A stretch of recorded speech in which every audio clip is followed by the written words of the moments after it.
Hey, what's up guys? Little man with a big opinion here. In today's video, I'm going to talk about my IFAK.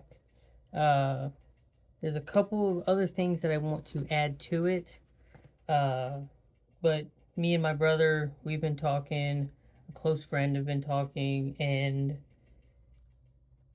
as we get closer to this next, election cycle, and as we, just get a little bit older, there's some things we're getting a little bit more serious on. And one of those things is our combat readiness. Our entire thought process is, thinking like the Minutemen would have thought. And, it sounds a little cheesy, but we're also thinking about the Patriot movie with Mel Gibson. How, he preferred to sit the fight out, and, he only got involved after, he kind of got dragged into it. So I'm going to take this part, I'm going to go through all the different pieces that I have inside of it, kind of why I chose those pieces. Uh, so starting with the IFAK itself, it's a Faywood gear, which I can't really tell exactly where it is made, but it's got several thousand reviews. The last time I checked on Amazon, it had about 2,000 reviews, and it is set up to be Molly compatible. Uh, this weekend, I'm going to a gun show, and I'm going to look for a new plate carrier. The one that I have currently, for the most part, it served its purpose, as I could put just plates in it that were made for weight for me to go running. And then I bought some AR 500 plates to use with it, but it's not all that great of a plate carrier. So, looking to get the plate carrier this weekend, and this will be one of the first things to go on it. The way that it is designed, it mollies into wherever you want to put it on molly, and these black tabs will pull out the medical pouch that they have into it. But on the outside, you've got your tourniquets, which I'm gonna get a little bit of flack for this, but I went with the Rhino Rescue. I've got a North American Rescue tourniquet in the trunk of my car in like a civilian IFAK that I've made a video on before. And, my brother recommended this one to me. It's the big discussion around the different kind of tourniquets. The reason why the North American Rescue tourniquet is, the main name brand is it was the only tourniquet being, tested and proven in battle during the global war on terror. The Rhino Rescue has been getting a lot of testing in the war with Ukraine. It's been getting a lot of attention from police forces, France, and then there's a couple of other European police forces and militaries that have started to use Rhino Rescue. One of their big uh, things that a lot of people like, which it's got its own pouch at the bottom of the IFAK, is its twisting arm is aluminum. And then, it's a little cheesy. You saw the Sharpie on here, but on all of your tourniquets, they've got, once you lock it down, you put the Velcro tab over it to kind of help keep it down. It's got a spot for the time. And, their tourniquet comes with a built-in pin. So, I'm testing this. We are going to run our own, little stick lanes and things like that. But I do have, at this point, I have 5 tourniquets. I've got a cheap Chinese one that is mostly just for training purposes. I've got a North American Rescue in the trunk of my car. Everything I've been reading on these, they are just as good, if not better. But that's the tourniquet that I've got for this IFAK. I've got a Sharpie. That's just, again, mostly for a tourniquet, but there's other things that you can write down. I've got a pair of trauma scissors that are specifically made. If you see bleeding, then it allows you to cut through different clothing and fabric. You know, trauma scissors can be as cheap as $10 or $15, or you can get them, in the $50 and $75 range. But those are the trauma scissors. So when you pull the pouch out, so this piece would stay attached to whatever you have it mollied to, and it's just got these two drawstring, uh, elastic that helps hold it together. Now, inside of the pouch looks like this. The only thing that I'm missing, that I bought all of this stuff separate and kind of pieced it together instead of just buying like a one big thing, is the chest seals. I put it together and I was showing it to my brother and we were talking about it, and he asked me about that and I was like, oh crud, I'm missing something. So inside I have two of these bleed stop pouches. Bleed stop is amazing. It's essentially it's going to help your white blood cells clog up and stop bleeding. I've got a extra absorbent 5x9 gauze pad, pair of sterile gloves. I didn't actually look at the size of this emergency blanket. 5x6 emergency blanket. I have more gauze, except this stuff is compressed, and I also got it from Rhino Rescue. If I remember correctly, it's a 4.5-inch pad that is 4 yards stretched. So I've got 1, 2, and then I also have the soluble hemostatic gauze. So essentially, this is going to be this gauze pad and the bleed stop all rolled up into one little package. And then on the front side, there's also a emergency bandage, just standard Israeli bandage. And I don't remember, it's a 6-inch, and it's got the little locking arm on it. And the entire point of this IFAK, IFAK stands for Individual First Aid Kit, is it's supposed to keep you alive until someone with a higher level of medical expertise can fix you up.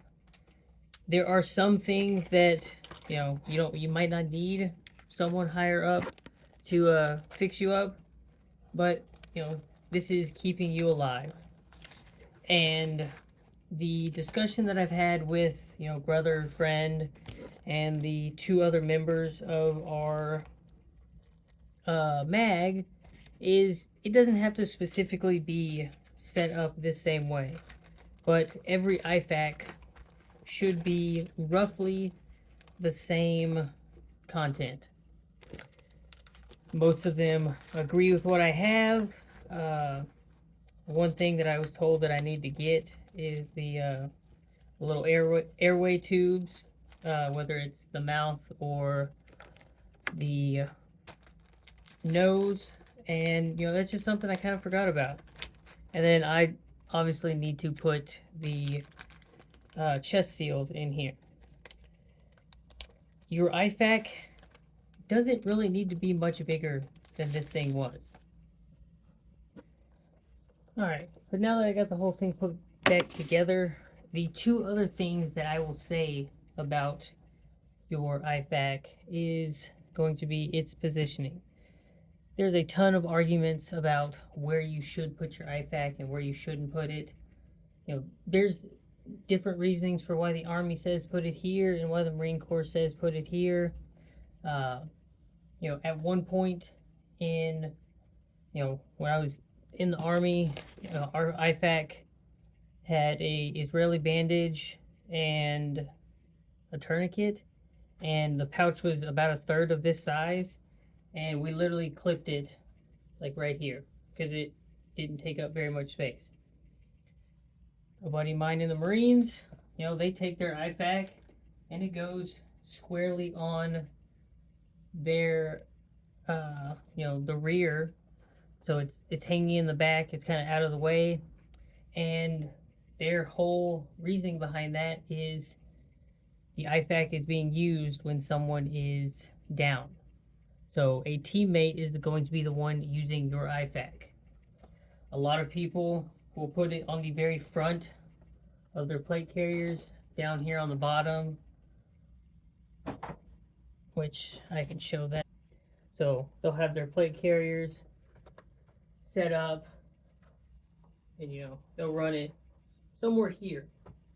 My only problem with that is there's not a lot of stuff in here, and it's already a pretty good thickness. So, and that's another reason why I want a new plate carrier, is this one, is very, it's good for the $50 I spent on it, but its side buckling is just that, a buckle. So, I've got all of my webbing on the fronts and the backs, but, nothing on the side. The side is a buckle that buckles into that. And so, our group has made the thought process of we're putting these on the cummerbund part of our plate carriers. And depending on your, dominant or non-dominant hand, that's going to determine the side that it's going to go on. So there's going to be uniformity to it. So mine will end up, on my right-hand side because I shoot right-handed. So if I've got my AR, we're configuring 2 AR mags to go on the side of the cummerbund. That way we can reach and grab them. And most of the time, we can administer self-care because it's still within reach that, bending down, we could get our right arm to pull it out, or, we're reaching across and pulling it out with, the black handles that are on it. So even putting it on our side, if one of our limbs are incapacitated, we've still, tested it out that we can, reach to it for both sides. So that's the placement on the IFAK. If you're going by yourself, I'd say maybe put it more in the front. If you're running with some sort of fire team or squad or whatever, then you could think about putting it on your backside or your side, or there's not really other places that it could be put. But the last thing that I'll say with your IFAK is you need to use it. You need to make sure that everything in here, where it's going to be.